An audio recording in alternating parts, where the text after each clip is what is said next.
Good morning. स्वागत है आप सभी का एग्ज़ाम की बात यूट्यूब चैनल पर।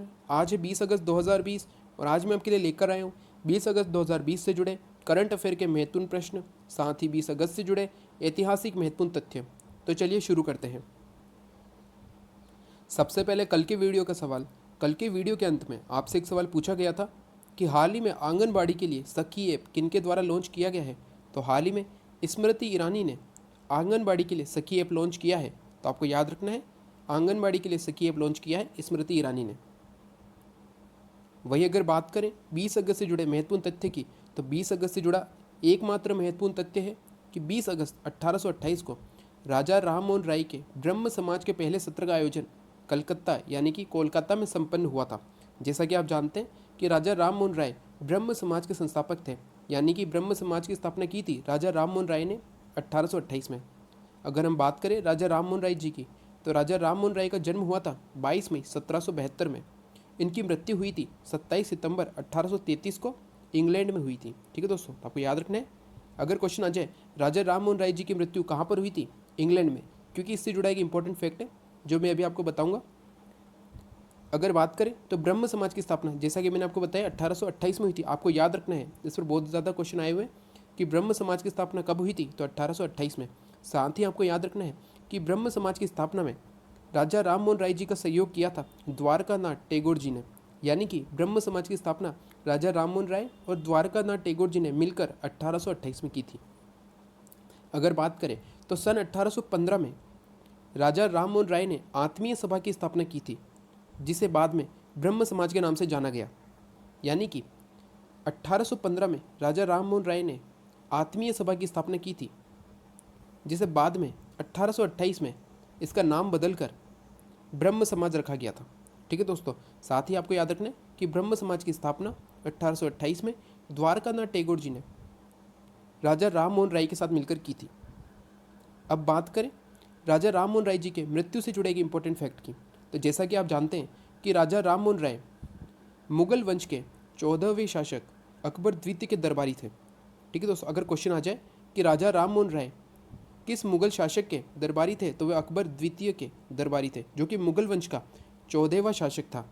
तो हुआ यूँ कि राजा राम मोहन राय को, अगर क्वेश्चन आ जाए कि राजा राम मोहन राय को राजा की उपाधि किसने दी थी, तो आपको याद रखना है अकबर द्वितीय ने राजा राम मोहन राय को राजा की उपाधि दी थी।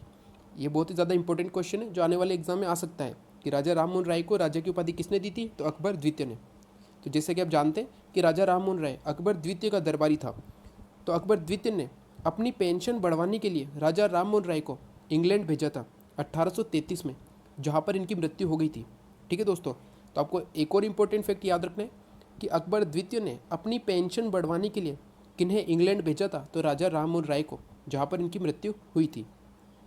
तो आपको राजा राम मोहन राय से जुड़े ये सभी इंपॉर्टेंट फैक्ट याद रखने हैं। सबसे पहला कि 1815 में आत्मीय सभा की स्थापना की थी, जिसके बाद 1828 में द्वारकानाथ टैगोर जी के साथ मिलकर इसका नाम बदलकर ब्रह्म समाज रखा था।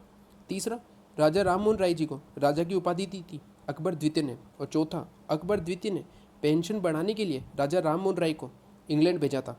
जैसा कि आप जानते हैं कि उस समय मुगल शासक ब्रिटिश सरकार के अधीन होता था, जिस कारण ब्रिटिश सरकार मुगल शासक को पेंशन देती थी, और इसी पेंशन को बढ़वाने के लिए अकबर द्वितीय ने राजा राम मोहन राय को इंग्लैंड भेजा था, जहाँ पर उनकी मृत्यु हो गई थी। तो आपको राजा राम मोहन राय से जुड़े ये सभी इंपॉर्टेंट फैक्ट याद रखने हैं। चलते हैं आज के पहले प्रश्न पर। आज का हमारा पहला प्रश्न है, सद्भावना दिवस कब मनाया जाता है। तो भारत में प्रत्येक वर्ष 20 अगस्त को सद्भावना दिवस के रूप में मनाया जाता है। अब यह दिवस 20 अगस्त को क्यों मनाया जाता है, क्योंकि 20 अगस्त 1944 को राजीव गांधी जी का जन्म हुआ था मुंबई में। तो आपको याद रखना है कि राजीव गांधी जी के जन्म दिवस के अवसर पर सद्भावना दिवस मनाया जाता है प्रत्येक वर्ष। तो एक क्वेश्चन आ सकता है कि सद्भावना दिवस किनके जन्म के अवसर पर मनाया जाता है, तो राजीव गांधी जी के जन्म के अवसर पर मनाया जाता है, जिनका जन्म हुआ था 20 अगस्त 1944 को मुंबई में। वही अगर बात करें तो 20 अगस्त के दिन ही अक्षय ऊर्जा दिवस मनाया जाता है, यानी कि लोगों में अक्षय ऊर्जा के प्रति जागरूकता बढ़ाने के लिए अक्षय ऊर्जा दिवस प्रत्येक वर्ष 20 अगस्त को मनाया जाता है। तो इस पर भी क्वेश्चन आ सकता है कि अक्षय ऊर्जा दिवस कब मनाया जाता है, 20 अगस्त को। ठीक है दोस्तों, चलते हैं अगले प्रश्न पर। आज का हमारा अगला प्रश्न है, हाल ही में किस क्रिकेटर का नाम खेल मंत्रालय के द्वारा राजीव गांधी खेल रत्न के लिए भेजा गया है। तो हाल ही में रोहित शर्मा जो कि भारतीय टीम के उपकप्तान हैं, इन्हीं का नाम खेल मंत्रालय के द्वारा राजीव गांधी खेल रत्न के लिए भेजा गया है। हाल ही में खेल रत्न पुरस्कार दिए जाने वाले हैं, जिसके लिए रोहित शर्मा का नाम क्रिकेटर के रूप में भेजा गया है खेल मंत्रालय के द्वारा। तो आपको याद रखना है कि रोहित शर्मा का नाम राजीव गांधी खेल रत्न के लिए भेजा गया है। चलते हैं अगले प्रश्न पर। आज का हमारा अगला प्रश्न है, हाल ही में किस देश ने नौसैनिक अभ्यास रिम ऑफ द पैसिफिक, आपको नाम याद रखना है, rim of the Pacific exercise यानी कि रिम पैक शुरू किया है? तो प्रत्येक वर्ष अमेरिका अपने आसपास के 10 देशों के साथ मिलकर एक नौसैनिक अभ्यास रिमपेक आयोजित करता है। और अब इस वर्ष इसने रिमपेक आयोजित किया है। तो आपको याद रखना है कि Rim of the Pacific Exercise RIMPAC की शुरुआत की है अमेरिका ने। चलते हैं अगले प्रश्न पर। आज का हमारा अगला प्रश्न है, हाल ही में किस बैंक ने स्वतंत्र क्रेडिट कार्ड लॉन्च किया है? तो हाल ही में फेडरल बैंक ने स्वतंत्र क्रेडिट कार्ड लॉन्च किया है। तो इस पर क्वेश्चन आ सकता है और आपको याद रखना है स्वतंत्र क्रेडिट कार्ड लॉन्च किया है फेडरल बैंक ने। अब हम बात कर लेते हैं फेडरल बैंक की। तो फेडरल बैंक की स्थापना हुई थी 23 अप्रैल 1931 को, लेकिन तब इसका नाम त्रावणकोर फेडरल बैंक रखा गया था। त्रावणकोर के बारे में मैंने आपको पहले ही बताया था कि त्रावणकोर है केरल में, ठीक है। तो आपको याद रखना है कि इसकी स्थापना हुई थी 23 अप्रैल 1931 को त्रावणकोर फेडरल बैंक के नाम से, और बाद में 2 दिसंबर 1949 को इसका नाम बदलकर फेडरल बैंक रखा गया था। और इसका मुख्यालय है कोच्चि में, जो कि केरला में है। चूँकि ये कोच्चि में था तो इसका नाम त्रावणकोर फेडरल बैंक रखा गया था, ठीक है दोस्तों। इसके वर्तमान में अध्यक्ष है श्याम श्रीनिवासन। साथ ही आपको एक इम्पॉर्टेंट चीज़ याद रखनी है कि इसकी टैगलाइन है योर परफेक्ट बैंकिंग पार्टनर। तो कई बार बैंक से जुड़ी टैगलाइन के बारे में क्वेश्चन आ जाता है कि आपको एक टैगलाइन दे दी जाती है, जैसे कि अगर आपको टैगलाइन दे दी गई है योर परफेक्ट बैंकिंग पार्टनर, किस बैंक की टैगलाइन है? तो आपको याद रखना है फेडरल बैंक की। साथ ही आपको फेडरल बैंक से जुड़े ये इंपॉर्टेंट फैक्ट याद रखने हैं। चलते हैं अगले प्रश्न पर। आज का हमारा अगला प्रश्न है, डेमोक्रेटिक पार्टी ने औपचारिक रूप से किसे राष्ट्रपति पद के लिए नामित किया है?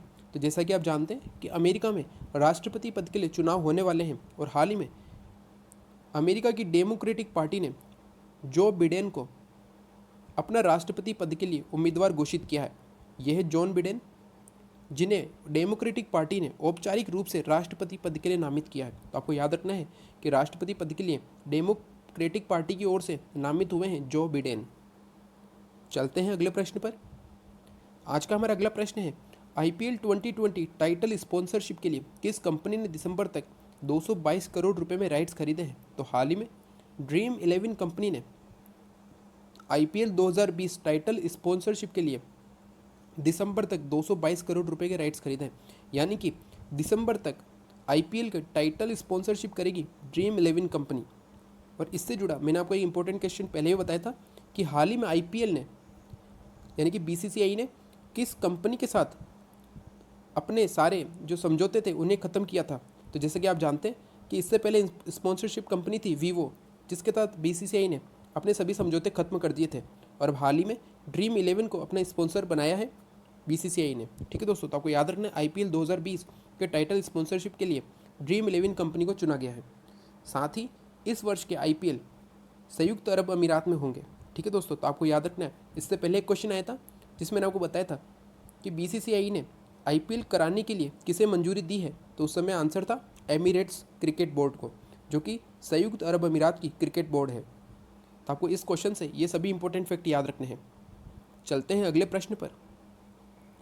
आज का हमारा अगला प्रश्न है, हाल ही में किस देश में सेना ने विद्रोह करके राष्ट्रपति को पद से हटा दिया है? तो हाल ही में अफ्रीका के एक देश माली, ये एक अफ्रीका में छोटा सा देश है माली, जिसके राष्ट्रपति को सेना ने विद्रोह करके राष्ट्रपति के पद से हटा दिया है। यानी कि उन्होंने जबरन राष्ट्रपति से इस्तीफा ले लिया है। तो आपको याद रखना है कि अफ्रीका के देश माली की सेना ने विद्रोह करके राष्ट्रपति को पद से हटाया है। ये थे 20 अगस्त से जुड़े करंट अफेयर के महत्वपूर्ण प्रश्न। साथ ही आज का सवाल कुछ इस प्रकार है, हाल ही में किन्हें सीमा सुरक्षा बल BSF का महानिदेशक नियुक्त किया गया है? ये क्वेश्चन कल के वीडियो से रिलेटेड है, जिसके बारे में मैंने आपको कल की वीडियो में बताया था। तो आपको इसका आंसर देना है कि हाल ही में किन्हें सीमा सुरक्षा बल यानी BSF का महानिदेशक नियुक्त किया गया है, ठीक है दोस्तों। तो ये थे आज के वीडियो से जुड़े करंट अफेयर के महत्वपूर्ण प्रश्न, साथ ही ऐसी ऐतिहासिक महत्वपूर्ण तथ्य। अगर आज का वीडियो अच्छा लगे तो लाइक एंड शेयर ज़रूर करें। साथ ही वे सभी जो आज चैनल पर नए हैं उन्हें वीडियो अच्छा लगे, उपयोगी लगे तो सब्सक्राइब करना न भूलें। साथ ही बेल आइकन ज़रूर दबाएं जिससे कि आने वाली वीडियो की तुरंत जानकारी आपको मिल सके। Thank you.